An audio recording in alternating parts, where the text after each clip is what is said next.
Robert sneered and tore up the contract. I'm switching to a cheaper company. Our contract with your outdated tiny factory is over.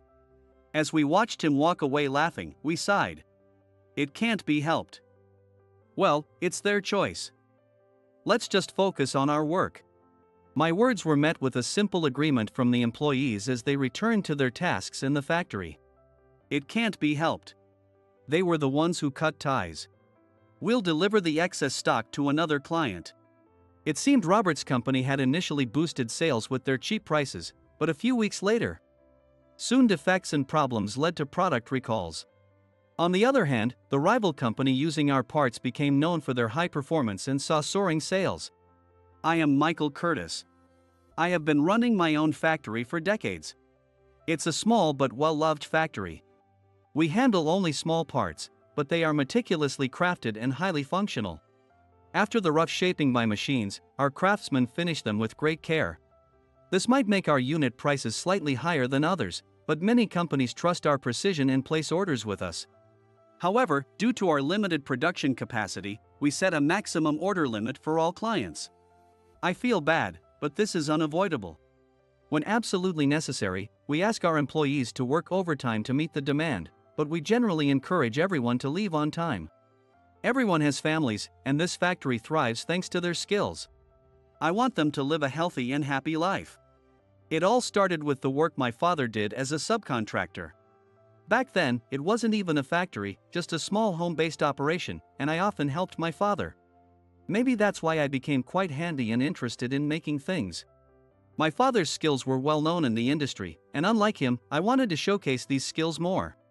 Relying on my father's connections, I gathered a small team of skilled workers to start a small company. Though they all had talent, they didn't have opportunities to showcase their skills, but they began working energetically. At first, I just wanted us to make enough to live on. With that in mind, I didn't increase the number of employees much but focused on selling high-quality products, which led to more orders than expected through word of mouth. Gradually, new employees eager to learn joined us, and the factory grew while nurturing the next generation. What started as a small prefab workshop is now a decent-sized town factory. We've made it a comfortable place to work with proper air conditioning and other amenities. I have no plans to expand the business further. I just want to deliver our technology to those who appreciate it. My employees and I are dedicated to our work and the next generation. These days are fulfilling, and I take great pride in this factory. Good morning, President Curtis. Ready for another day? The person who energetically visited the factory was Alex. He is a sales representative from a client company. In his 30s, he is energetic and polite. Yes, just the usual schedule this time? About that. It was unusual for Alex, who is usually so upbeat, to speak as if something was bothering him. I wondered if there was a problem. Curious about his behavior, I asked, "What's wrong? Is there a problem?" Looking apologetic, Alex replied, "Oh, yes. The delivery schedule is fine, but..." It seemed his boss had imposed an unreasonable demand on him, as he pulled out a document with an apologetic look. I checked the amount on the document and frowned. At this price, it's going to be tough.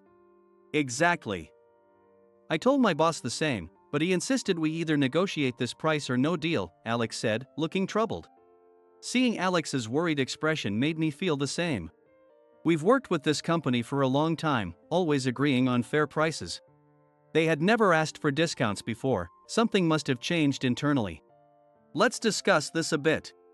Yes, I'll try my best to negotiate with my superiors as well. With that, the two of us sat down across from each other and began negotiating the prices. Confident in our quality, I had no intention of making extreme price cuts.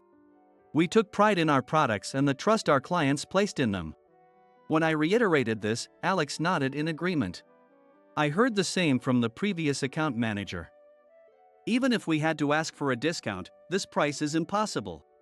We've had a long relationship with your company, and we want to accommodate your needs as much as possible. After a lengthy discussion, we arrived at a compromise and drafted the necessary documents. I'm sorry for the trouble. I'll make sure my superiors accept this. It's no problem as long as we continue to work together in the future. I know it's tough, but hang in there. Yes. Thank you. Alex bowed politely, thanked me several times, and then left. As I watched him leave, I thought the matter was resolved, but it was not so simple. The next morning, the factory was in an uproar. As soon as I arrived at work, a staff member urgently pulled me aside. I was told that an executive from a company was here, furious, and demanding to see the president immediately. Worried there might be an issue with our products. Such concerns made me hurry to the meeting room. How long do you plan to keep a customer waiting? As soon as I entered the meeting room, I was stunned by the shouting. Seeing my reaction, the overbearing man in the room seemed to gain confidence. What are you standing around for? Sit down. Right. I had no reason to take orders in my own company, but I complied to avoid further angering him and causing a scene. I instructed the staff to stay away until this unruly guest left, then closed the door and sat down across from him. Excuse me, but who are you? Ha! Hasn't Alex told you anything? Useless man. As he spoke, the man slammed his business card onto the table with a loud bang. His name was Robert. He must be the boss Alex had mentioned. The card identified him as the sales director. I spoke with Alex yesterday. Is there a problem? Problem? That amount on the contract is completely different. How can you do business like that? At that price, we can't make a profit. As I said this, Robert's face turned red, and he started shouting. I want him to stop raising his voice. His yelling could disrupt our employees' work and worry them. Anyway, we're canceling the deal with Alex. You will provide the goods at this price. The price he quoted was even lower than the unreasonable figure Alex had first brought. He was asking us to sell our products for about half their original price. Faced with such an unreasonable proposal, I could only shake my head. At this price, we cannot sell our products. A small factory like yours shouldn't be so high and mighty. Be grateful we're offering any deal at all. At this price, we can't produce satisfactory items, and I don't want my factory to release low-quality products. Robert began to laugh mockingly at my words. Satisfactory items? It's just a part of a machine. There are plenty of factories that can make it cheaper. He slammed a piece of paper onto the table with a loud bang. If you don't agree to this price, we won't do business with your factory. Have it stamped by tomorrow. With that, Robert left the contract and walked out. Staring blankly at the absurd document, I watched him leave. After that, we held a meeting with the employees. What are you going to do, President Curtis? There's nothing we can do. We can't accept such a proposal. But that means... Yes, it would mean cutting ties with a longtime business partner. However, there was no other choice. We've had a long relationship with President Jones, but it can't be helped. He was never this unreasonable. As I sighed, the employees also sighed in resignation. This kind of approach is just too much. I thought Alex was a good guy and we could work well together. Yes, it's unfortunate. So, without stamping the contract Robert had left, we faced the next day. The next morning, Robert showed up at our factory bright and early. With a smug smile, he naturally demanded the document. I handed him the unstamped contract, and Robert frowned, letting out a deeply annoyed sigh. You really don't understand anything. Who else would buy junk products from a small factory like yours? We can't accept such a contract. Then, this is the end of our business with your factory. Robert sneered and tore up the contract. I'm switching to a cheaper company. Our contract with your outdated factory is over. As we watched him walk away laughing, we sighed. It can't be helped. Well, it's their choice. Let's just focus on our work. My words were met with a simple agreement from the employees as they returned to their tasks in the factory. It can't be helped. They were the ones who cut ties. We'll deliver the excess stock to another client. We ended up selling all the unsold stock to another company that had similar products coming out at the same time. They understood our technology and, not wanting competitors to use our parts, bought the entire stock at a high price. Robert's company initially boosted sales with cheap prices, but a few weeks later, soon defects and problems led to product recalls. On the other hand, the rival company using our parts became known for their high performance and saw soaring sales. They even came by to thank us with a gift, saying they were able to handle the additional orders because they bought our entire stock. One day, Robert suddenly visited. I led him to the meeting room before he could cause a scene, but he just glared at me silently, full of anger. Next to him, Alex sat coolly, waiting for Robert to speak. I may have gone too far. We'll revert to the original price, so continue our contract as before. Unlike before, the document he quietly handed over had reasonable figures.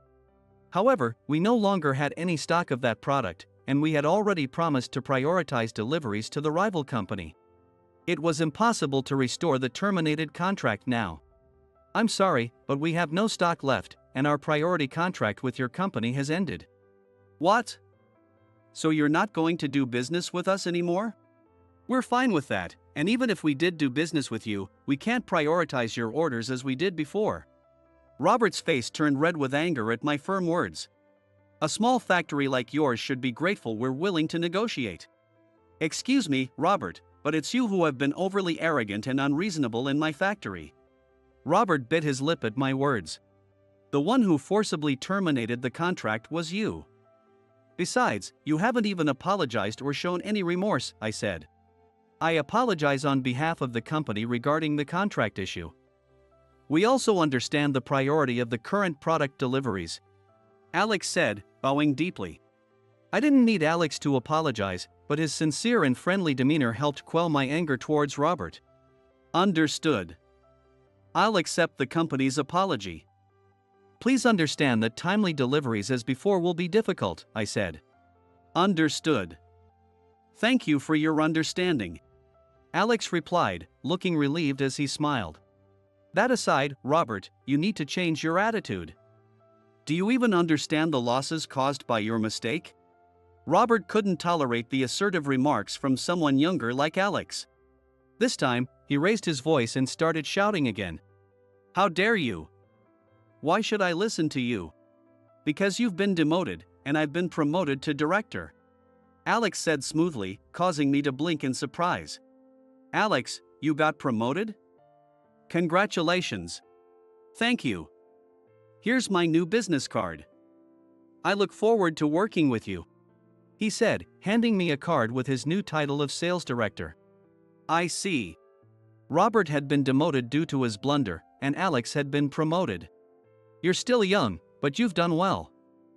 I look forward to working with you, I said, shaking hands with Alex as Robert, now without his director title, shouted in anger. That decision will be overturned soon. Just wait and see. Yes, I hope that works out for you. Robert's shouting was brushed off by Alex like a gentle breeze. Alex probably understood that Robert had no future prospects for promotion. I thought the same as well. I've had a long personal and professional relationship with their company's president, Mr. Jones. Robert probably didn't know this, but his behavior was a severe misstep. Damn it. Damn you. Having to take orders from you is unbearable. I don't care about that. Please apologize to President Curtis properly for this incident. I'm sure President Jones has told you that, Alex said, causing Robert's face to flush with humiliation. He clearly didn't want to bow his head. Honestly, I didn't care if he did or not, but for the sake of proper conduct, it was necessary. Despite my frustration with his rudeness, the matter was already settled. As long as Alex remained our point of contact, we can keep a good relationship. Why should I bow to such a small factory? Robert's words left Alex genuinely surprised. What? Robert, did you really do all this without knowing anything?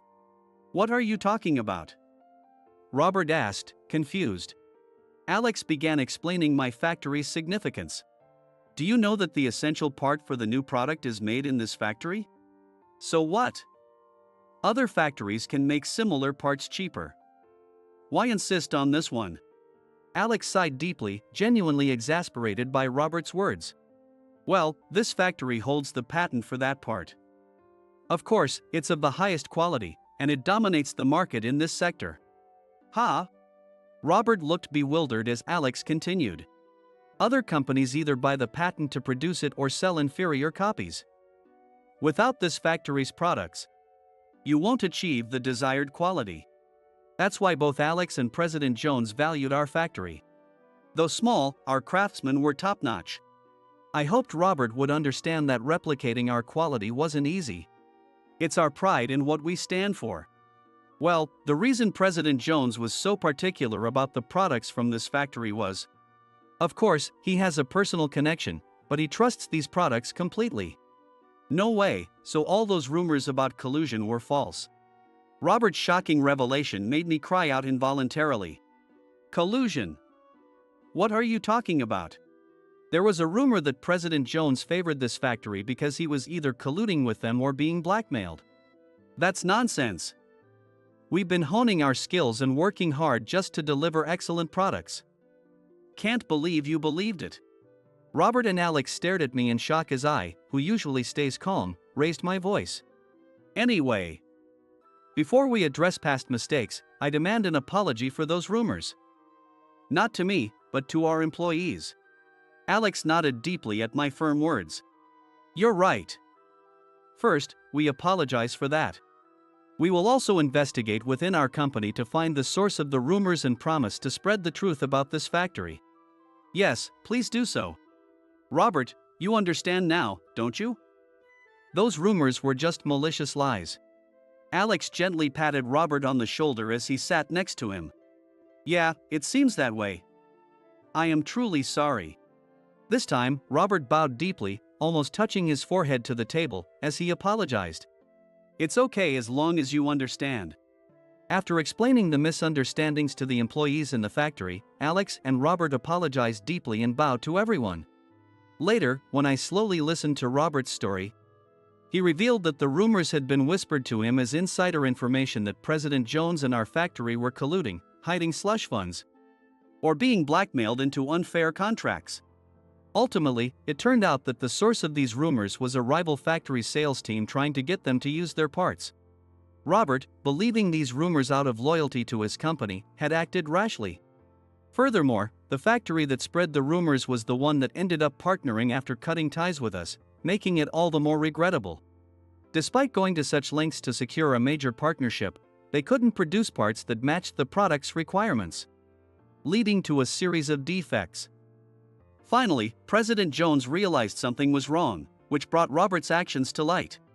As a result, the factory that spread the rumors was banned and would be ostracized in the industry for a while. Additionally, Robert, who believed baseless rumors and acted without verifying the quality of our factory or its products, was demoted from his position as manager. In his place, Alex, who had suspected something was wrong and directly appealed to President Jones, was promoted to manager. Quite a big promotion for someone so young. Congratulations. Thank you. But having seen the work ethic of your factory, I couldn't believe such malicious rumors.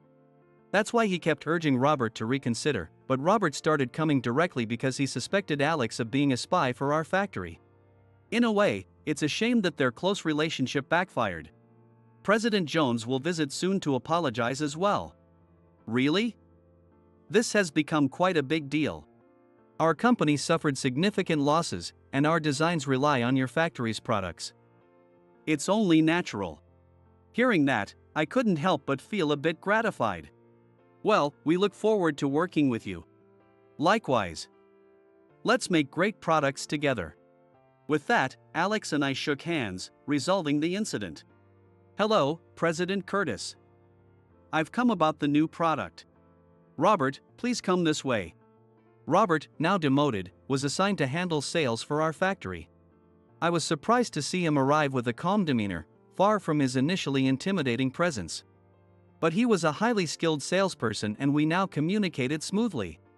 It's funny, being able to talk so casually now. I deeply apologize for what happened back then. It's unreasonable to ask you to forget, so I'll work hard to regain your trust. Seeing Robert's gentle smile, I thought he might be a kind person in heart. He believed the rumors because the factory that spread them was one he had handled in his youth, unaware it had changed management and policies. It was a sincere factory back when I was in charge. Robert murmured regretfully. The factory, after changing management, shifted to prioritizing quantity over quality, securing cheap contracts with various companies. leading to a series of defective products and losing all trust. It's not someone else's problem. We need to stay vigilant to avoid such issues here. This factory will be fine. Do you think so? I turned to Robert, who had spoken with such certainty, and he smiled as he replied. You all take pride in your work. His words made me smile. It seems we will be able to maintain a good working relationship with their company moving forward.